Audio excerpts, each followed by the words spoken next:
የአባ ጊዮርጊስ ዘጋስጫ መጽሐፈ ምስጢር የአጻጻፍ ስልት እጅግ ምጡቅ፣ በቅኔያዊ ወግ የተሞላ፣ ረቂቅ በሆኑ የነገረ መለኮት ፍልስፍናዎች የታጀበና በሰምና ወርቅ ምስጢራት የተሸለመ ነው። ይህ ታላቅ ሊቅ በድርሰቶቹ ውስጥ ብርሃንና ጨለማን፣ እውነትንና ስህተትን በንጽጽር የማቅረብ ልዩ ጥበብ አለው። በአባ ጊዮርጊስ ዘጋስጫ የቃላት ወርቅና የሐሳብ ሰንሰለት ተዘጋጅቶ ስለ ብሶተኛውና ስለ ብሩህ ሰው የሚተርከው ወግ በምስጢርና በምዕራፍ ተከፋፍሎ በሚከተለው ማራኪ በሆነ መልክ ልንገልጸው ተዘጋጅተናል። እስከ መጨረሻው አብራችሁን ቆዩ። ምዕራፍ ዘክሌቱ ልባዌ፣ የሁለቱ ልቦናዎች ምስጢር።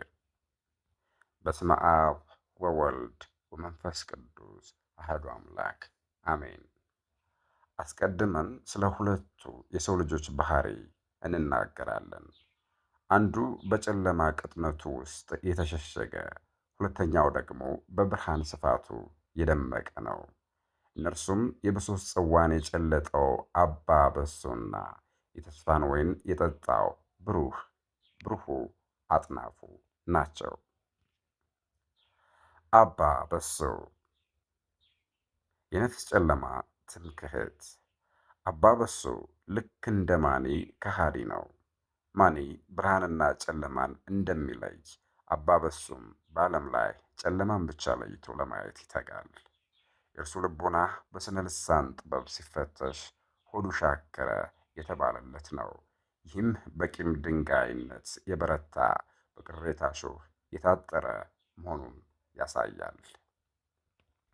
ዝናብ ሲዘንብ እርሱ የሰማይን በረከት እንደ በረዶ መቅሰፍት ይቆጥረዋል። ጭቃው ገደለን ይላል። ይህ ሰው በልቡ ሆዴም ሽብር ሽብር፣ ልቤም ጭንቅ ጭንቅ እያለ በጭንቀት ባህር ውስጥ ይሰምጣል። ፀሐይ ስትወጣ የፀሐይን ብርሃን እንደ ገሃነም ሰዓት ይፈራዋል።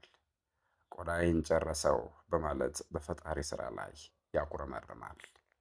እንዲህ ያለ ሰው ሆዱ ቆሰለ እንደሚባል ሕመምተኛ ነው። በውስጡ የብርሃን ቅባት ወይም ቂቤ ስለሌለ ደርቆ የሚቃጠል ግንድ ሆኗል። ሁለተኛው ብሩህ አጥናፉ የብርሃን መጋቤ፣ በተቃራኒው ደግሞ ብሩህ አጥናፉ ይቆማል። እርሱ እንደ አባ ጊዮርጊስ አርጋኖን ውዳሴ ለሕይወት የምስጋና መሰንቆን የሚደረድር ነው። የእርሱ ስብዕና ሆዱ የራሰ የረጠበ ነው። ይህም ማለት በተስፋ ቅባት የለሰለሰ፣ በደስታ ማር የጣፈጠ ማለት ነው። በዝናብ ጊዜ እርሱ ምድሯ ልትጠጣ ነው ይላል። ዝናብን እንደ ሰማያዊ ጸጋ ወይም ኔክታር ይቆጥረዋል። በልቡ ቅቤ ጠጣሁ ወይም እጅግ ረካሁ የሚል የደስታ መንፈስ ስላለው በጭቃው ውስጥ የሚበቅለውን አበባ እንጂ አቧራውን አያይም። በብርሃን ጊዜ እንደ ሆህተ ብርሃን ፈጣሪን ያመሰግናል። ቀኑ እንዴት ያምራል ይላል። እርሱ ሆዱን የሰጠ ግልጽ ሰው በመሆኑ በውስጡ ለቅሬታ ስፍራ የለውም። ሶስተኛ የምስጢር መገለጫ የቢራቢሮዋ ተአምር። አንድ ቀን አንዲት ቢራቢሮ በፊታቸው ባለፈች ጊዜ አባ በሶ በንዴት እጃቸውን አወናጨፉ። ዓይኔ ላይ ገባች በማለት ረገሟት። ይህ ሰው የሕይወትን ስብርባሪ እንጂ ሙሉነቷን አያይም። እርሱ በሆዱ የሚያስብ በጥል ውስጥ የሚኖር ስለሆነ ውበቷን ሊረዳ አልቻለም። ብሩህ አጥናፉ ግን በፈገግታ ተመለከታት። ቀለሟ ሰማይና ምድርን ያስታርቃል አለ። እርሱ ቢራቢሮዋን እንደ ሰማያዊ ሰዓሊ ወይም እግዚአብሔር ብሩሽ ውጤት አያት። አባ በሶ ነገ ትሞታለች ብሎ ሲሳለቅ፣ ብሩህ ግን ነገ እንደምትሞት እያወቀች ዛሬ ግን በሙሉ አቅሟ ትበራለች በማለት የምስጢረ ሕይወትን ቁም ነገር ገለጸ።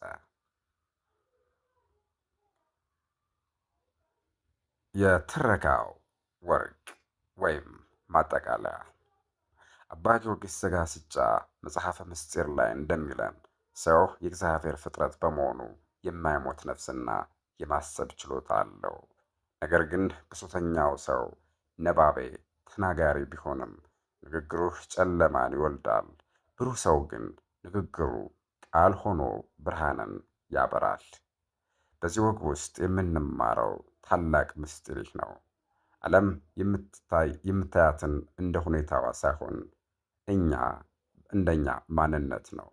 ዓለም የምትታየን እንደ ሁኔታዋ ሳይሆን እንደኛ ማንነት ነው። አባ በሶ በገነት ቢኖር እንኳን በቅጠሉ መርገፍ ያለቅሳል። ብሩህ አጥናፉ ግን በበረሃ ቢሆን እንኳን በአሸዋው ነጸብራቅ ውስጥ የአምላክን ብርሃን ያያል። የልብህ ብርሃን ከበራ የውጭው ጨለማ አያሸንፍህም። ለሁላችሁም መልካም ጊዜ ይሆንላችሁ።